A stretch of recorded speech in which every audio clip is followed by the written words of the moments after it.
Alhamdulillahi nasiril mazlumin wa munjil mustad'afin wa qasimil jababirati wal mutakabbirin wa asyhadu an la ilaha illallah wahdahu la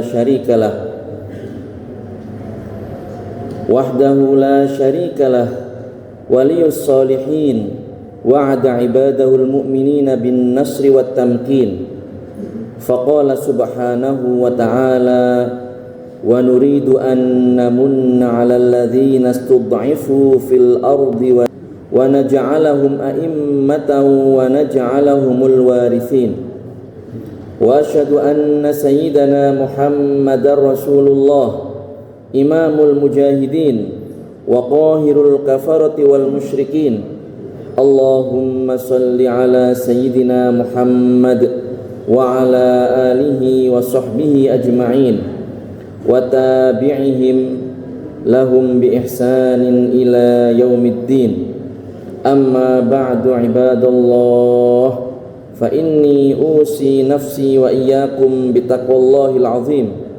Faqad fazal muttaqun fala tamutunna illa wa antum muslimun. Ma'asyiral muslimin rahimakumullah. Puji syukur marilah kita haturkan kepada Allah Subhanahu wa taala yang nikmatnya tiada terkira, anugerahnya tiada terhingga, dan karunia-Nya tiada terhitung jumlahnya. Ma'asyiral muslimin rahimakumullah. Besok lusa hari Ahad 17 Agustus 2025 kita akan memperingati hari ulang tahun kemerdekaan Republik Indonesia yang ke-80. Itu artinya bangsa Indonesia akan menikmati kemerdekaan yang telah diraih dan dilalui selama 80 tahun. Kemerdekaan adalah rahmat dari Allah dan merupakan nikmat bagi kita sekalian. Selama 80 tahun kita menghirup udara kemerdekaan. Apakah kita telah benar-benar meraih kemerdekaan yang hakiki? Tidak dipungkiri, merdeka dari cengkraman kaum penjajah merupakan kenikmatan agung yang Allah anugerahkan kepada bangsa Indonesia. Betapa tidak, dengan nikmat kemerdekaan kita bisa dengan leluasa melakukan banyak hal yang bermanfaat.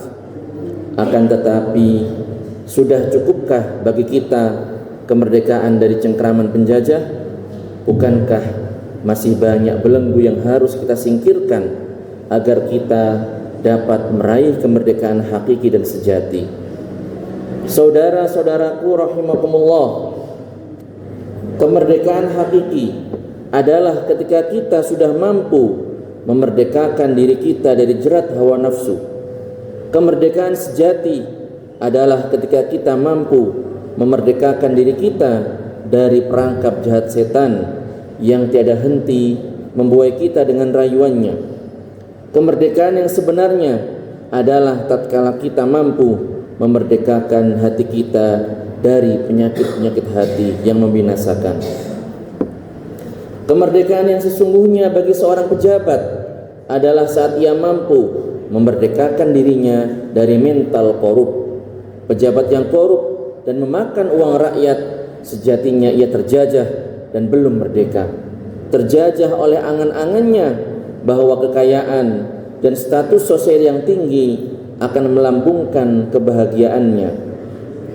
Kemerdekaan yang hakiki bagi orang yang kaya adalah tatkala ia mampu memerdekakan hatinya dari penyakit sombong dan sikap merendahkan orang lain. Kemerdekaan bagi orang yang berdagang adalah ketika ia mampu memerdekakan dirinya dari kecurangan. Seorang santri atau siswa dikatakan merdeka apabila ia mampu memerdekakan dirinya dari kemalasan dalam menuntut ilmu.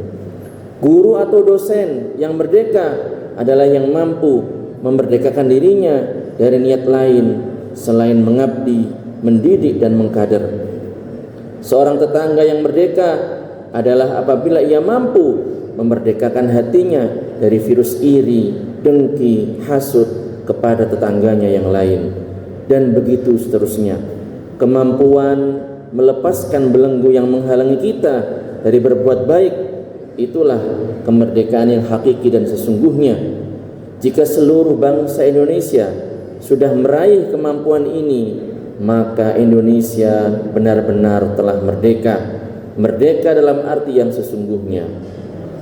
Jika kita telah merdeka dalam arti yang sesungguhnya, marilah kita syukuri kemerdekaan dengan terus berbuat baik dan tidak mengisi kemerdekaan ini dengan perbuatan maksiat kepada Allah.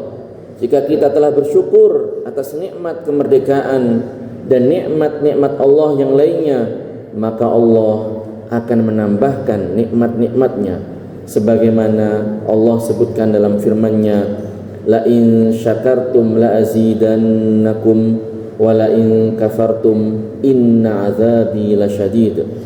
Sesungguhnya jika kalian bersyukur, niscaya aku akan menambah nikmat kepada kalian. Tetapi jika kalian mengingkari nikmatku, maka pasti azabku sangatlah berat. Namun kenyataannya para jamaah, kebanyakan manusia tidak bersyukur. Bahkan banyak di antara kita yang tidak menyadari bahwa kemerdekaan adalah nikmat dan anugerah dari Allah Ta'ala. Banyak pula di antara kita yang tidak mengetahui hakikat bersyukur dan bagaimana cara bersyukur. Allah Subhanahu wa Ta'ala berfirman, innallaha ladzu fadlin 'alan nas walakinna aktsaran nasi la yashkurun. Maknanya, sesungguhnya Allah adalah zat yang memberikan anugerah kepada umat manusia, hanya saja kebanyakan umat manusia tidak pandai bersyukur kepadanya. Ma'asyiral muslimin rahimakumullah, syukur ada dua macam. Ada syukur wajib dan ada syukur yang sunnah. Syukur yang wajib adalah tidak menggunakan nikmat yang Allah anugerahkan kepada kita untuk berbuat maksiat kepadanya. Oleh karenanya, bersyukur kepada Allah atas nikmat lisan adalah dengan tidak menggunakan lisan kita untuk perkataan yang diharamkan oleh Allah. Bersyukur kepada Allah atas nikmat telinga adalah dengan tidak mendengarkan sesuatu yang diharamkan oleh Allah. Bersyukur kepada Allah atas nikmat mata adalah dengan tidak melihat sesuatu yang diharamkan oleh Allah. Bersyukur kepada Allah atas nikmat harta adalah dengan tidak membelanjakannya untuk perkara yang diharamkan oleh Allah.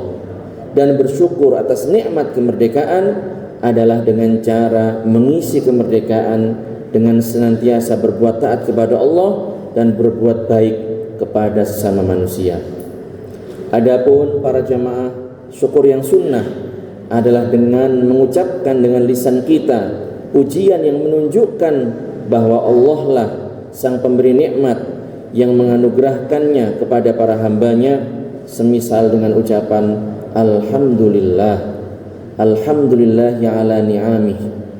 Pemberian nikmat kepada hamba adalah murni anugerah dan karunia dari Allah, bukan kewajiban atas Allah, karena memang tidak ada sesuatu pun yang wajib atas Allah.